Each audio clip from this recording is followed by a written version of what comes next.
آخر کیا وجہ تھی کہ وہ لوگ جہنم کے عذاب کو یاد کر کے اتنا رو رہے ہیں، وہ اللہ کی خفیہ تدبیر کو یاد کر کے اتنا رو رہے ہیں؟ میرے عزیز بھائیو، ہم کس بلا کی میں سے سرشار ہو گئے کہ دن ڈھلا جاتا ہے، زندگی کا خاتمہ ہوا جاتا ہے، ہم موت سے قریب ہوئے جاتے ہیں اور اللہ اکبر ہمیں ہوش نہیں آتا۔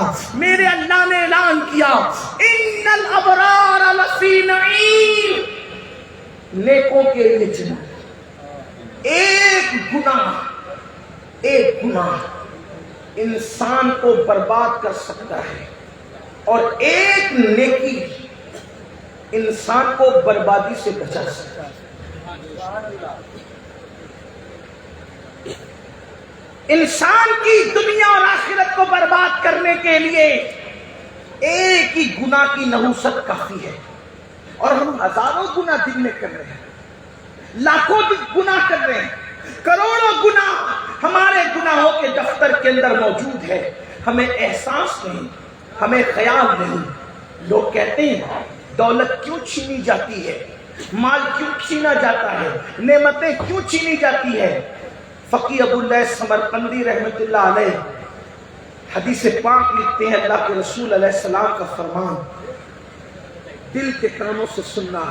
میری اور آپ کی اوقات اور حیثیت کیا ہے؟ نعمتیں چھینی کیوں جاتی؟ لوگ کہتے ہیں یہی ہندوستان تو تھا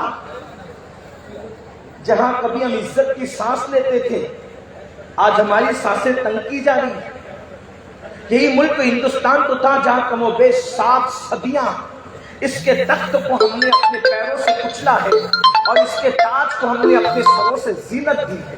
یہی ملک ہندوستان تو ہے جس کو تاج محل اور لال قلعے سے سجایا ہم نے ہے۔ اس کی گنگا جمنی تہذیب کو اپنے لہو سے آبیاری ہم نے کی ہے، اس کی آبیاری ہم نے کی ہے۔ آج یہ زمین یا کوئی اور زمین ہم پہ تنگ کیوں ہے؟ نعمتیں کیوں چھینی جاتی ہے؟ لیکن ہم ہمیشہ دوسروں پر انگلی اٹھاتے اور دوش دیتے ہیں۔ کبھی سوچا نعمتیں چھینتی کیوں ہیں؟ فقی لکھتے ہیں 4 صدی ہجری کے حنفی مسلک کے بڑے متبحر عالم ہیں فقی ابو اللیث سمرقندی، اور بڑے عظیم صوفی بھی، بیک وقت یہ مورخ، مفسر، محدث اور صوفی بھی گزرے، اور فقہ حنفی کو جس نے 4 چاند لگائے وہ عظیم فقی صوفی۔ فقی لکھتے ہیں کہ جب حضرت داؤد علیہ السلام، توجہ کرنا، داؤد علیہ السلام جب اللہ کی کتاب زبور کی تلاوت کرتے تو گرتے ہوئے آبشار آپ کی آواز کے اثر سے رک جاتے تھے۔ آپ نے دریاؤں کے رکنے کا ذکر نہیں کیا، دریا کا رکنا بھی بڑی بات ہے، لیکن آپ غور کریں دریا آڑا چلتا ہے، زمین پر بہتا ہے اور آبشار اوپر سے نیچے گرتا ہے، تو چلتے ہوئے آڑے دریا کا رک جانا یہ بھی بڑی بات ہے، مگر بہت بڑی بات نہیں ہے۔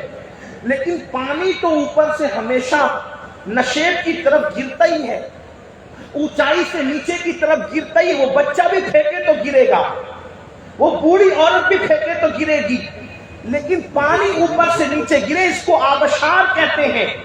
اور آبشار حضرت داؤد کی تلاوت کی برکت سے اوپر سے گرنے والے نیچے کو آنے والے آبشار، داؤد کی علیہ السلام تلاوت کی آواز اتنی خوبصورت اور اتنی عظیم تھی کہ اوپر کے آبشار نیچے گرتے ہوئے تھم جایا کرتے تھے۔ آسمان کی طرف پرواز کرنے والے، ہواؤں میں اڑنے والے پرندے وہیں پر رک جایا کرتے تھے۔ جنگل کے درندے حضرت داؤد کی آواز سے اللہ کی کتاب کو سننے کے لیے، زبور کو سننے کے لیے جنگل چھوڑ کر کے داؤد کی طرف آ جایا کرتے تھے۔ ایک وقت وہ آیا کہ حضرت داؤد نے جب زبور پڑھا تو نہ کوئی پرندہ رکا، نہ کوئی آبشار رکا، نہ کوئی جانور آیا، حضرت داؤد سے کسی نے سنا نہیں۔ ایک وقت وہ تھا جب گرتے ہوئے آبشار رکے، ایک وقت وہ تھا اڑتے ہوئے پرندے رکے، ایک وقت وہ تھا جنگل کے درندے جنگل چھوڑ کے آگے، ایک وقت وہ تھا کہ جب کسی نے نہ سنی تو اللہ کے پیغمبر داؤد نے پوچھا، مولا میری آواز سے وہ تاثیر کیوں واپس لے لی گئی؟ میری آواز سے وہ تاثیر کیوں واپس لے لی گئی کہ اب نہ کوئی پرندہ سنتا ہے، نہ کوئی درندہ جنگل چھوڑ کے آتا ہے، نہ دریا اور آبشار ڈوبتے ہیں، تو آواز ندا آتی ہے، وہی آتی ہے، داؤد کیا تم نے ایک لغزش پیغمبرانہ نہ کی؟ لوگ تو ڈائریکٹ خطا کی بات کرتے ہیں کیونکہ ہمارا مسلک سراپا ادب ہے، اس لیے اس روایت کے مفہوم کو میں احتیاط کے الفاظ کے جامع میں آپ کی خدمت میں پیش کر رہا ہوں، محسوس کر سکتے ہو تو کریں۔ تاثیر لہم داؤد سے تاثیر واپس ہوئی تو آپ نے اللہ سے کہا یہ واپس کیوں ہوئی؟ تو ارشاد ہوا کہ آپ نے لغزش پیغمبرانہ کی، اس لیے یہ آواز کی تاثیر اٹھا لی گئی، اور جب تک آپ اس پر قائم رہیں گے یہ آواز کی تاثیر ویسے ہی رہے گی جیسے لے لی گئی ہے، اور جب آپ اس سے اللہ کی بارگاہ کے اندر پلٹیں گے، رجوع کریں گے، اس وقت اس کو پھر لوٹایا جائے گا۔ مجھے بتاؤ اگر معصوم سے لغزش پیغمبرانہ ہو جائے تو اللہ نعمت واپس لے لیتا ہے۔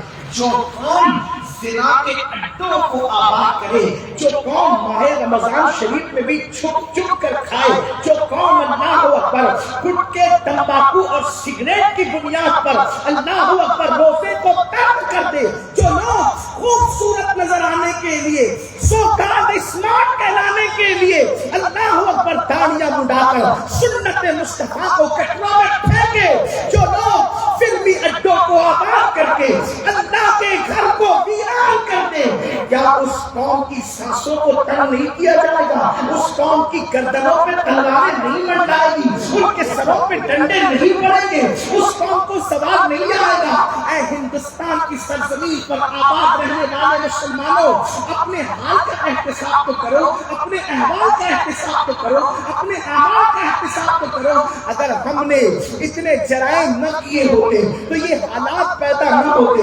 اور سن لو، اگر آج بھی مسلمان اپنے آپ کو تبدیل کرے، آج بھی مسلمان بدل جائے، آج بھی مسلمان اپنی زندگی میں انقلاب پیدا کر لے، رب کی بارگاہ میں رجوع ہو جائے، تو آج بھی حالات بدل سکتے۔